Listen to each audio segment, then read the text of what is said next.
What is one truth about money that people don't know or don't understand, but that they refuse to admit, but in the long run, it comes to bite people? Money is a great tool. Money is a commodity. If I had a bill in my hand, I took out a $10 bill, I laid it on the table here, and I said, DJ, what do you think that bill thinks of you? I've asked this question because I teach personal finance high school, and I get funny answers from kids. Money thinks that I don't know what I'm doing with it. I don't think it, it probably thinks I'm being stupid with money. It probably thinks I don't save enough. What do you think? And everybody has a different answer. Well, the answer is that money doesn't think anything about you. It's a piece of paper. It's paper. It doesn't care about you. It doesn't think about you. It's just paper, right? It's a commodity. It means nothing. Whether you have a lot of money, you have a little bit of money, you can still be happy. You can still be satisfied. You can still be content. Having a lot of money, you have less problems maybe. You have different problems, but you have less problems. But it doesn't make you happier. And anybody that's had a lot of money and has no money, or has had both, that can tell you it's either way. That's not the end all be all. It doesn't make you happy. The second greatest form of illiteracy is financial literacy. I read in the news recently that about 70% of Americans live paycheck to paycheck. I guess this attests to the fact that people are illiterate about money. I'm curious, what is it that makes people to live from paycheck to paycheck? Yeah. And how can people get out of that rat race? Okay. Interesting that you bring this up, because this is the exact unit that I'm going over right now with my students in my class. So first of all, that statistic, interestingly, it's probably higher than 70. Really? Yeah, because in 2021, 2020, somewhere around that, another statistic was that 45%, I think it's closer to 50 or higher now, of Americans have less than $1,000 in their savings account. Woof. So that's, again, kind of goes back to your point of living paycheck to paycheck. I don't think it's so much people don't understand finances. It's we all have the problem that we have as people, not just Americans, but just people. We are trying to and striving for to have things that we either can't afford, we don't want to be patient for, we don't want to wait on. It's the immediate gratification. Wow. Is I want it and I want it now. And I can get it now. Because credit card is there. I could use credit cards. I could use some form of, besides delayed gratification and being patient and waiting and saving, I can get it now. So I think it's the almighty issue with the human heart, the human condition of greed and selfishness, that I want something that I can't have or I don't have, and I want it now. And so, it's spending more than you have. That's why people live paycheck to paycheck. Propensity to consume it. What that means is if somebody makes, let's just say, $60,000. Okay. And they live on $55,000. So they're taking $5,000 out of their $60,000 salary and they're saving that. Okay. All right. So they're used to saving $5,000 a year. And then they come along and they get a raise or they get a better job and they make $70,000. Okay. So percentage wise, you think, well, if I was making 60, I could save 5,000. If I make 70, I can save 10,000 or $12,000 a year. No, they live on 65,000. They save 5,000. Wow. Now extrapolate or continue on this whole thought. So now I make 100,000. Now I make $200,000, right? And percentage wise, if I make 200,000 based on the way I was living before and the way I was saving percentage, I should be able to save 20 or 30,000 a year. Nope. People live on 195,000 and they save 5,000. So the thought is that we are always adjusting our standard of living, never being satisfied with what we have, but always wanting more and better and newer. And we spend almost everything we make because we justify, well, I'm making more money, I can spend more money. I'm not saying that we should all, if we're very successful, we just live on nothing. In my opinion, there's a specific standard of living that you can be content with or should be, and just leave it at that, People who talk about the billionaires, there's more billionaires now in our world than ever before, and more billionaires in America than ever before. What are people going to do with that much money? Like, what do you do with, like, you can't eat any better. Like, you and I, if we went out and bought the most extravagant meal we can, and it costs $300, right? If I'm a billionaire, what am I going to go out and buy a $800,000 $100 meal? No, I'm still going to buy the same. You know, if you can afford to buy the top of the line Mercedes Benz, as a billionaire, if I can afford to buy the top of the line Mercedes Benz like you can, there's no better car than that. So why do I need that much more? You know, like, so there's a point, I think, it's almost like a game. It's almost like a power struggle. Like, how much money can I possibly get? Even though I'll never use it all, you know, like, so my thing is, you have to have an internal regulatory gauge as to, hey, I'm going to live this certain lifestyle and be content. Wow. And if God's given me the gift to make more money, great, do it. Use your gift, but give that money. Do something useful with that, you know, bless other people with that money, you know, help people who are poor, help people who are in need, give scholarships to schools. I mean, whatever. But I just think that sometimes it's just, again, that, you know, get as much as you can, as fast as you can for yourself. I think that's the mentality. And that's why people live paycheck to paycheck. Wow. It's the same thing. So this propensity to consume Yeah. appears to be related to greed in human beings. Like you said, not just Americans, but human beings generally. Everybody. Yep. You know, we make more, we want to consume more. And you talk about having this internal regulation to determine, okay, this is it, and I'm satisfied. How can that be achieved? Well, I think it goes back to your relationship with God.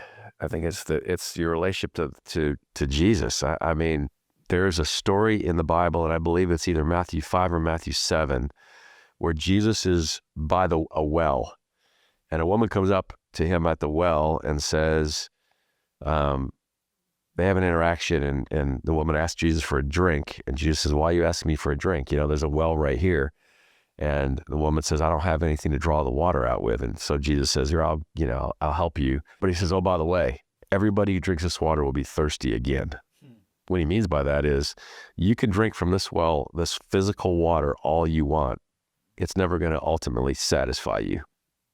What's going to he says to her, he goes, "What's ultimately going to satisfy you is drinking from the water that I give, that springs up internally a well of eternal life."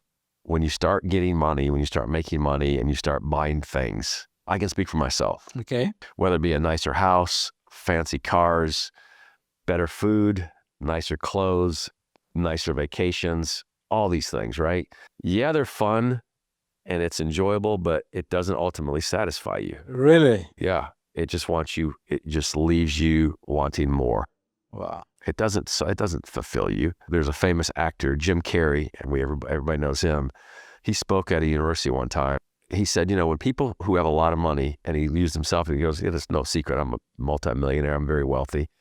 And when I tell people money isn't everything, it doesn't bring happiness, people who don't have money point to me and say, it's easy for you to say because you have a lot of money, right? What about me?" And he says, "I wish you could have a lot of money so you could see that what I'm saying is real, because I've been poor and I've been rich, and I can tell you for a fact, money isn't everything." So I know you think that if you don't have a lot of money, if you achieve a certain level of wealth, you will be satisfied. You won't. Wow. You know, it's not, because that's not what eternally fulfills you. So you talk about this internal regulation, this internal satisfaction that will not make it to be inclined to this propensity to consume, Yeah. that the solution is Jesus. Are you saying people that don't know Jesus, or someone that just want to use self-control, cannot have this level of satisfaction? Good question. I'm laughing because that's a really good question. Because that's like saying somebody who's not a Christian can never be really satisfied. Yeah. I would say deep down, yes. I believe that, because I believe that God is the only thing that can fulfill us. God made us, God created us, and God knows what makes us happy. So I'd say yes. Without being a Christian, I think there are people who do have a very high moral compass, and realize that I don't have to have all these things to be happy. There's more to life than things. You know, I can give to the community. I can, you know, and there are people that do that. All good comes from God. Morality comes from God ultimately. That mindset is a spiritual mindset, is a God-given mindset that we don't have to have things to be happy. It's one of the most freeing experiences that I ever had when it comes to like just ultimately satisfaction. I wasn't in your country, but I was in Africa. I was in Kenya. It was a missionary situation, and we were around these people in these very rural, small agrarian villages that had literally lived in huts. I mean, like this is going back hundreds of years. And I remember they were some of the most spiritual people, but some of the happiest people that literally didn't have running water, had to go to the local well, with the big canisters on their head to bring water back. And I remember myself being in that situation. I felt like I was content. Wow. I was like, if something happened where I just got plucked from my Nashville, Tennessee and plopped down here, I had to live like this, I'd be happy. I could be totally happy. I mean, as long as I had food and clothing and a shelter, well, I lived that way. I mean, for a week, 10 days, but I was around it. And so and it was very rural, and I was like, I'm perfectly satisfied and happy. It was one of the most freeing experiences that I had. Interesting. So if there is someone watching this session right now and they are struggling with debt, as a financial advisor, what will you say to that person, and how can they get out of debt? Well, there's two ways to get out of debt. Spend less than you make. Okay. Make more than you spend. They're both. So either take a serious hard look at your budget, what you're spending, and again, most people don't know that. I mean, even people who are wealthy, I have my clients come to me and they say, gosh, I've made X amount of dollars this month or this year. I have nothing to show for it. Where'd it go? And because they're not tracking their finances, they're not looking at, bank statements every month, or they don't have a budget. So money just goes, just goes. At the end of the month or the end of the 2 weeks, whatever your pay period is, to say, where did I spend this money? So I think the first thing is you really got to get a handle on, where is my money going? Right. What am I spending it on? And are there things that I can reduce, I can cut back on that I don't really need? Do I need a $5 cup of coffee, the mocha latte, blah, blah, blah at Starbucks? No, I don't. I could save money there. Do I need, to eat out? And eating out is so expensive today. But sometimes, when people have done that and they're still like, they're still barely making it, the next thing is, well, then you're going to have to figure out how to make more money. Get a second job or get a different job, get a side hustle job. There's so many ways in this day and age to make money. That's the thing that's maybe the greatest benefit of modern technology, and especially living where we live today, is that you can make money falling out of a tree. I mean, you really can. There's so many different ways to make money. If you got to work at it. It's not easy. It's not like, having a YouTube channel and all of a sudden you start thousands of dollars start rolling every month, right? But you can do it. If you're creative, you can do it. As a financial advisor, what is your take on these statistics that I read, that money is one of the major cause of divorce? I think husband and wives, and I mean, as a financial advisor, when I say advisor, sometimes I'm a financial therapist. Really? Yeah, I mean, there's many, many times where I'm in between husband and wife, helping them, come together, because they have two different mentalities when it comes to finances. Going back to financial literacy, we don't really have a financial literacy. We're not taught that. We don't, in my growing up, there was no personal finance class taught in any high school. The Dave Ramsey things, that he didn't even exist then, right? So there wasn't any kind of personal finance. So I didn't learn about money. My parents were clueless about money.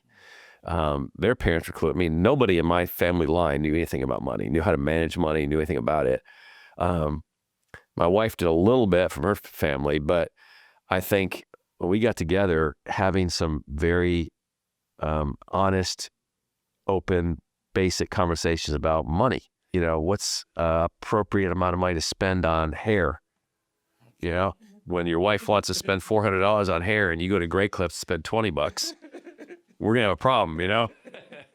or maybe not, but again, it's having those upfront conversations, Yeah. So I think the issue with the reason why that percentage is so high is because husband and wife don't understand finances, don't grow up understanding finances, but don't have a foundation in their marriage of what, let's be on the same page. When my wife and I got married, as far as our belief from a biblical standpoint is everything that is mine is yours and everything that is yours is mine. We don't have separate bank accounts. We don't have separate little funds where you have your money, I have mine. You spend your money on this, I spend my, you pay this, but it's all our money. And But that is strange to so many people. It is strange because I know even older people in different generations, the wife has her fund, the husband has his fund. She sends her money, and I'm not judging that and looking down on that, but that's strange to me because I've never had that. That wasn't the way it was. That's not the way it was in our marriage. But even if you do that, that's fine. But I think you both people have to have a fundamental agreement on, how we spend our money, what money, let's agree about, what do we spend on vacation? What do we spend on a house? What do we spend on a car? And it can be done. You just have to both give and take some, So that leads me to this question. How can two people who are planning to get married check if they are financially compatible? Going through marriage counseling, that's one thing. It's a big thing. 'Cause that's in most formal marriage counseling sessions. That is at least a 1 session, if not 2 session topic is money, because of the reason what you said about divorce. So I think even before you start. But here's another thing that I think is interesting. I'm just amazed at this. And I think it speaks of the relationship you have with the other person. Is a lot of times people are not. It's kind of like a secret. Their finances are secret, even with somebody they're dating and potentially going to marry. Like they don't want, And then all of a sudden you get married and you realize your spouse has a mountain of debt. Either student loan debt or these old credit cards, or then you're like, I just got married and now I'm debt free, and my new wife or husband has $50,000, and now that's my debt because we're together now, right? So instead of on the front end asking these questions or trying to understand this, they just like, that's not that important. Well, it is important, and it should be talked about and discussed. So I think the answer is on the front end, agree that nothing is off the table. Off the table, I'd say. When you come together to get married, the two become one, and that means in every area, your finances, you're one. Your debt, you're one. So interesting. Well, talking about marriage, you've been married for over 30 years, right? 37 years this summer. 38 years. 38 years. Wow. Congratulations. Thank you. That's a big, big, big one. That's a big one. To the same person, too. Wow. I tell you, man. Not like adding up all the marriages. One person, one marriage. One person. Wow. That's a big one. Congratulations on that.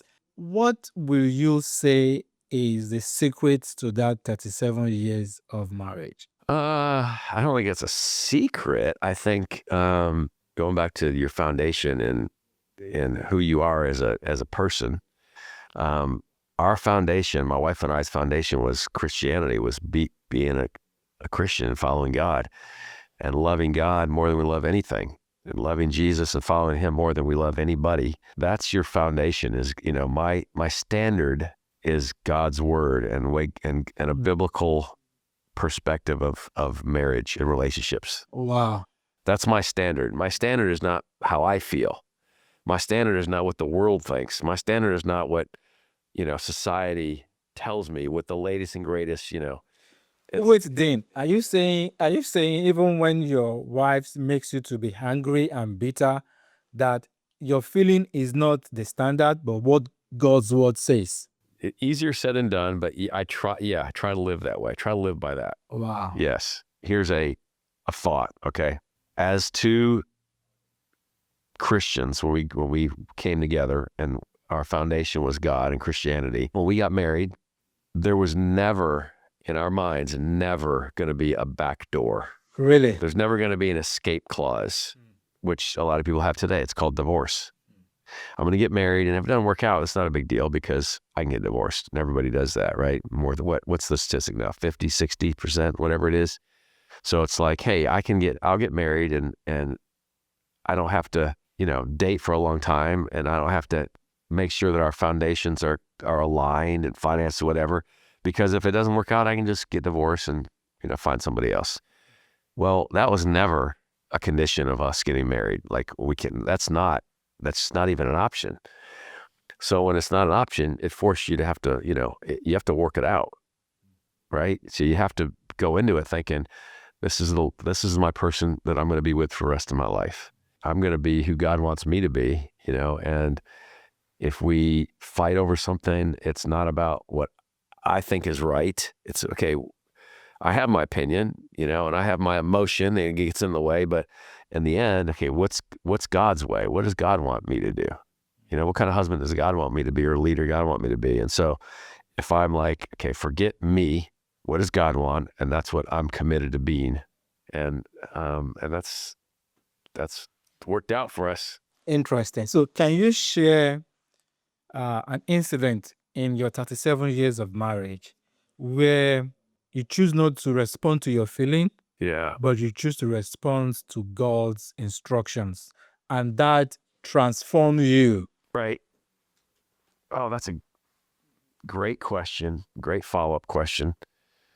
So you're asking me to give you an example. This has probably happened a few times. This is just generically, but I know this has happened. If my wife really just ticks me off, just does something really stupid or just makes me really mad. And I think, like, to myself, in and of myself, what I want to do is just run. I just want to get away. Leave the house, go out, take a drive, go outside, leave. And hopefully when I come back, she's sleeping, and then just be done with it for the day. Right. And just kind of hoping that the problem goes away, kind of sweep it on the rug and just kind of let time pass. And, maybe we don't speak to each other for a couple of days, but then we get better, because that's what some people do. Right. I know that that's not right. That's not right by God. That's not right by what God would want. So I'm like, you know what? We need to talk this out. We need to, before we go to bed tonight, we're going to work this out. I don't care what it takes, how long it has to take, but we're going to hash this out. And if it's me, and I've got to be humble and admit it, and, or if she does, and by the way, we're both committed to this. It's not one and the other. Because I think if it is one or the other, it doesn't work, but we're both committed to it. And so she knows that. So it's like, I don't leave and slam the door, and I don't stay away, and I don't go to bed angry. I'm like, you know what? Let's sit down. Let's talk about it. Now, it doesn't always go smooth. There's times where, and my wife is, and she'll be the first to admit it, from her background, she's much more someone to just go to bed angry and be discouraged and not talk for a couple of days. And I'm like, no, I'm not doing that. We're not doing that. I can't live this way. So come back here, and I've had to say that to her. Come back and sit down. We're not leaving it like this. We're going to talk about this. We're going to work it out. And, and I can honestly say, and without exaggeration, in almost 38 years, I think I can count maybe 2 or 3 times where we've actually gone to bed angry, where we haven't worked it out. Any other time we've worked it out, 100%. And I feel like the same way with my kids. Like when our kids are adults now, but we've kind of upheld that same standard all with our kids growing up. Like our kids don't go in their room and slam the door and they get angry and we don't talk to them.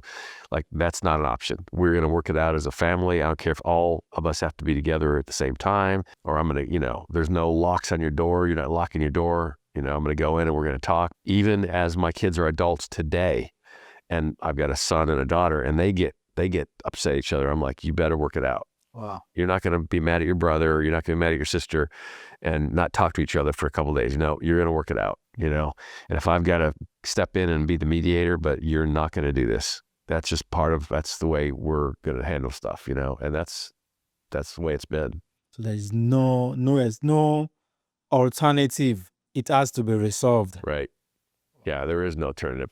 Now, maybe you don't get it resolved quickly, maybe it might take a day or two, but there's no lingering resentment, bitterness, stuff that you push down or, try to sweep under the rug, 'cause it doesn't ever work. So I'm going to ask two questions in one as we begin to wrap up here now. You've had series of transitions in your career, moving from one city to the other.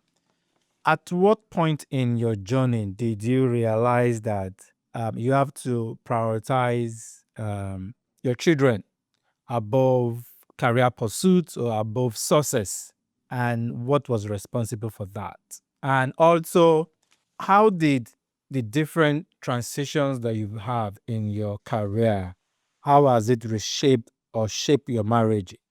Okay, well, the first one, maybe because it's just in my DNA, or maybe it's because of the culture that I grew up in, because I'm Italian, Okay. and family is a big deal. I mean, your culture, family is huge. Oh, yes, So that's absolutely. important. Yeah. So my culture, family's huge. Family's everything. It's all about the family. Growing up, we always had dinners together, extended families. We always, together. So that was inbred in me. And maybe that's part of it, maybe just in my own internal DNA, but I just always loved my kids. Now I love my grandkids more than anything, more than life, I'll do anything for my kids, my grandkids. And that's so important to me. So it wasn't even an option ever to have a job where I can't be around my kids. Wow. Or I can't go to my kids' games or help them, in school or sports or whatever, or travel for long periods where I'm away for, most of the week and come back. That was never an option. I didn't even want to go down that road. I could not even imagine what it's like to be away from my kids for a long period of time. I can't fathom how people can do that. Wow. Even to this day, I can't. I don't understand that.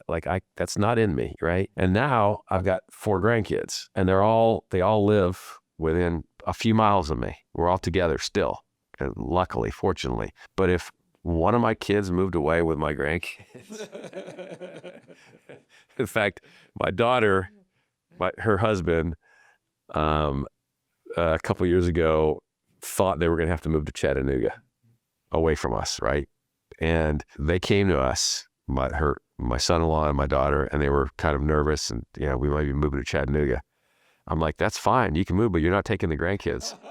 They're staying here. You're not taking them away from me. You move wherever you want when you're leaving them. But that's how I feel, is that I just love those little kids so much. I saw them this morning. I see them as much as I can. I can't explain it. Maybe it's just a weird obsession I have, but I just can't imagine not being around, those kids and my grandkids. I just can't. I don't know what my life would be like if I didn't see them for a long period. I could survive, obviously, you adapt, but it'd be so hard. I'd be dying if I couldn't see my kids, Interesting. So how has this different transitions in life, or even job transition, how did it shape your marriage in one way or the other? Well, I think that my wife was very supportive of the career changes, and that was a great thing, but we worked together on it. And so I think, kind of going back to the thing with the kids, is that when I consider different career opportunities and different maybe job changes, I always thought about, how is this potential new schedule or lifestyle going to affect my marriage and or my kids? And if it was something like, hey, I could make a lot of money and I've taken this job, but I've got to travel 4 days a week, I'm not going to take it. Wow. So you prioritize your Always. marriage, your home, above even a higher pay. Yes. And I feel like it's because that's what is important to me. Going back to what we talked about earlier, money is not that, I know you know this and have seen this, and I've certainly seen some of my clients like this that make tons and tons and tons of money. But the sacrifice they've had to make for that success and money has been their family, their kids, their marriage. And to me, it's just, that's not worth it to me. It's no amount of money, is worth it. You make millions of dollars. You can buy a Ferrari or some expensive exotic car. All right. Is that trade-off worth not having a marriage or not being close to your kids? Is that, how exciting is that? You could afford to take an exotic vacation. Okay, that's over. Then you got to go back to reality. But you're divorced, or you're not close to your kids. Your kids can't stand you, or like, is it worth it? Not in my opinion, it's not. So Absolutely. Talking about trials of life, you once shared briefly with me about a dispute, I believe in 2023, that you had with a client. When you look back at that experience, because for me, I believe that every trial is meant for us to learn a lesson, way or the other. What will you describe as the hardest lesson that you learned during that period? lawyers are expensive. And I don't care what side of the table you're on. The only person that wins is the attorney. That's number one. Because I literally had to pay the attorney almost as much as I had to pay out in the settlement. And I didn't lose a settlement. We just settled because my attorney said that, just what I just said. He goes, "You're going to end up paying me more money. Wow. You could win this because you have a great case and you did nothing wrong in this dispute, and you're in the right. But by the end, you're going to pay me as much as this guy's or more than this guy's asking. So you might as well just mediate and come up with an agreement and just be done with it." I said, "That's exactly what I want to do. I want this done. I want this to be over with." So the lesson I learned was, avoid it at all costs, because you're gonna pay money, whether you're guilty, innocent. You're gonna pay money. That's a given, because the system is rigged against you. That's what I mean. It truly is. I mean, the only person who wins is the attorney, whether it be a divorce, a lawsuit. I don't care what it is. The person that wins is the attorney, always. But the other thing is this, I guess, in my position and what I do, is to be very careful who you choose as your clients. And money is not everything. So you can have a client that has a lot of money, like in my case, that I manage and I can make money from. But if it's not a person that I want to work with, not a good person, not a good, like if that's not, no amount of money is worth it, because it's going to come back to bite you at some point. Apart from choosing who you are to work with, what will you do differently, reflecting on that experience? There were some signs, like this particular client, there were some signs that I had that I ignored, red flags. Like, number one, my wife met this person and said, "This person's a bad dude. Don't get involved with them." Another person that I highly respect, who knew him, said, "This guy's bad news." But I didn't listen to either one of them, because all I saw was dollar signs. All I saw was, this guy's got money and I can make money, I can, as a client, and again, it's one of those things where I wasn't looking at the long, the long view of it. It was a short-term, short-sighted, and it was just stupid. It was just dumb. It was greedy. I mean, it was just selfish and greedy. And I just didn't, I overlooked the signs that were right there in front of me. You get, like with everything else, you just kind of get, dollar signs in your eyes, and it clouds your judgment. And that's what happened. As I begin to wrap up this session, this has been a fun one, by the way. You love cars. I do love. So how did you get into this? Will I even describe it as a fascination or this Obsession, hobbies? hobby for cars? And what's your favorite type of car? Okay. This kind of goes back to when I was a kid. And I don't know, there wasn't, so let me back up. Let me say this. Let me preface it by saying this. In the car community, people who are car guys, or people who, are really in the fun cars, whatever, the hobby. And I'm talking about more, the higher end cars, the expensive cars and stuff, exotic type sports cars. There are people that are into those cars because they're very, very wealthy and they're bored, and it's almost expected. Like, what am I going to do with my money? What am I going to spend it on? People buy expensive watches. They get into that. They buy vacation houses. When you're wealthy, Yeah. It's like, I got to spend money on something. And so, it's expected I buy a nice, cool car. There are those type people. Then there are people that are just purely car people. They just love cars from early on in their childhood. They love working on cars. They love the aesthetics of different cars. They have posters on their walls. They love the mechanical features. They love the way the car was designed. They just, it's in their blood. And those are, to me, real car people. The other people are just like, oh, I've got a lot of money, I can buy a car. They know nothing about it. They don't want to hardly ever drive it. They can't fix it. It's just, but I'm the other. I'm that from early on. So my grandfather had a car lot, used car lot. Maybe that got me the bug. I don't know. But I've always loved cars. When I was a little kid, my brother, who was close to my age, we would build models, plastic little models. He would always build airplane models. I'd always build car models. Really? All the time. I was always into cars. Old cars, classic cars, trucks, anything that had four wheels and could move. I just enjoyed it. And so I think that was it. Just from a kid, I just loved having cars. Interesting. Yeah.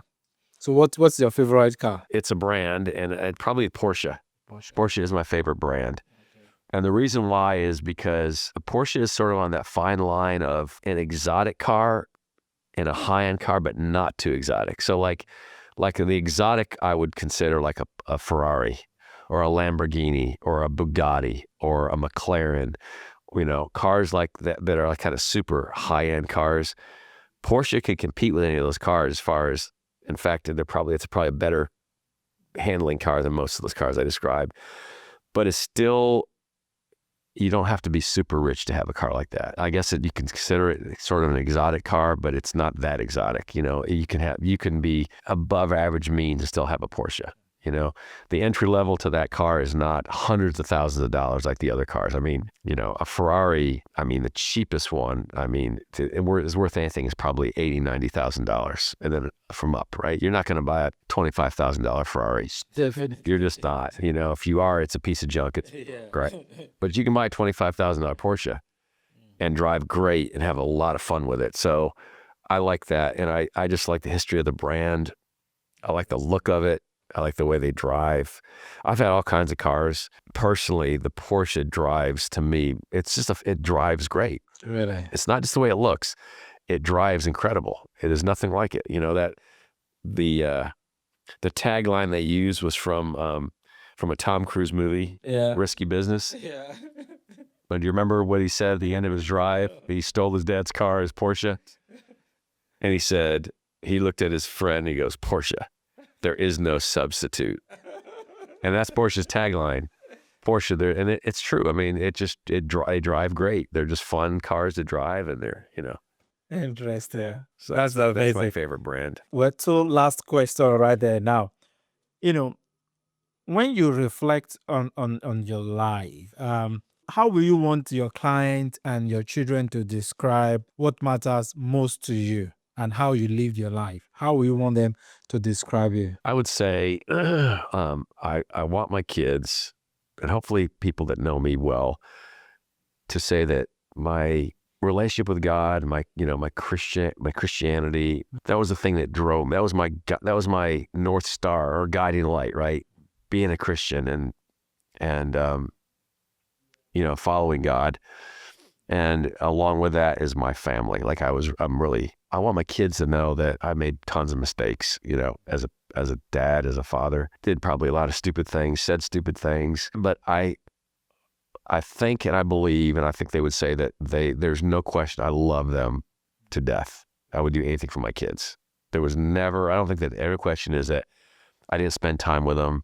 I wasn't around for them. I didn't make time for them. I didn't value, all those things I think they would say that I did. And that's important for me. That's as a legacy, and so the next generation, my grandkids, how when you meet people and you talk to them, they tell you about their upbringing, they're growing up, and they always mention their grandfather or their grandmother. Yeah. That my grandmother has such an impact on me. Yeah. Hopefully that's what I want. I want my grandkids to say my grandfather had a major impact on my life. That's what I want. That's kind of what my legacy. I hope that my grandkids can say, Papa. They call me Papa. He just loved me to death. He would do anything for me. He taught me life lessons and was always, like, I hope that's what I want. Interesting. Yeah. On a last note, if there's someone out there watching this session right now and they are chasing money over purpose, Over purpose. yeah, they are chasing, it's all about working to the neglect of their family, to even to the neglect of their own health. What would be your message? I'd say this. You're not going to be the exception. Look at all the people that have gone before you.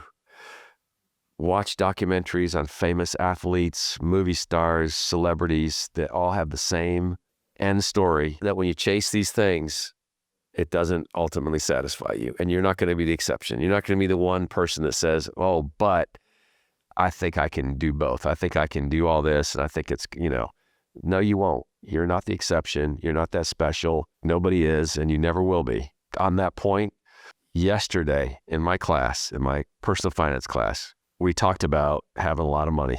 These are high school kids, right? Okay. And I had two students that had opposing views, and it was really funny. The one student said, money can buy happiness. Really? Yep. And he believed it. And the other, it was a girl, said, no, it can't. And she said, because I've got an aunt or somebody that had a lot of money and they were divorced and they were miserable. And the other boy said, yeah, he said the statistics are 70%, I think it was you said, of marriages are, fail because of money, money's financial stuff. And he goes, but if you're rich, you don't have that problem. And he said, and I said, okay, what about the other 30% that, and he said, well, then if you have money, you can just afford to get counseling, or, he was so adamant that money is the end all be all. Like, if you have a lot of money, that solves everything. And I'm like, buddy, you're 17 years old. You're wrong. You haven't been through life, but you will. You could think that. You'll someday, I may be long gone, but someday you're gonna remember what you said. You're gonna say, oh, I was an idiot because I was wrong. So I would say that if that's what you're pursuing and you think, that's going to make you the happiest and that's going to be end all be all, I would say, look at everybody that's gone before you. Look at all the examples and find one person that's worked for. Wow. Because there's none. So that's what I would say. One of the quiet truths of life is this: we don't become wise by avoiding pain. No, rather, we become wise by walking through it. And in our conversation with Dean today, it reminds me that life is not a straight line. No, not at all. Rather, life is a series of seasons and transitions. Seasons that test us, seasons that stretch us, and seasons that shape who we become.